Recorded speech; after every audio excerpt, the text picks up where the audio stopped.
হাবুলের বুদ্ধি।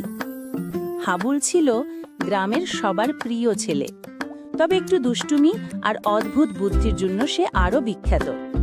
একদিন স্কুলে মাস্টারমশাই বললেন, কাল সবাই নিজের পছন্দের প্রাণী নিয়ে একটি বক্তৃতা দেবে।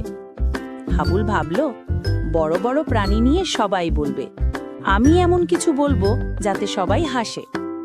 পরের দিন সবাই গম্ভীরভাবে বক্তৃতা দিল, কেউ বাঘ, কেউ হাতি, কেউ ডলফিন নিয়ে। শেষে হাবুলের পালা। সে মঞ্চে উঠে বলল, আমি আজ বলবো এমন এক প্রাণীর কথা যার কাজ হলো মানুষের জিনিস লুকিয়ে রাখা। সবাই অবাক।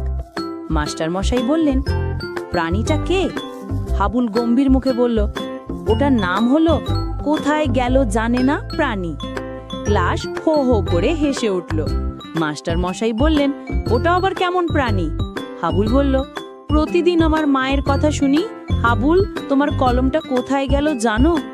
তাই ভাবলাম নিশ্চয়ই একটা প্রাণী আছে যা সব নিয়ে যায়।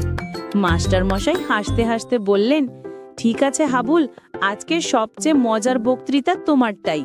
হাবুল মনে মনে বলল, বুদ্ধি থাকলে বড় প্রাণী না বললেও চলে। গল্পটা ভালো লাগলে লাইক ও সাবস্ক্রাইব করতে ভুলবেন না।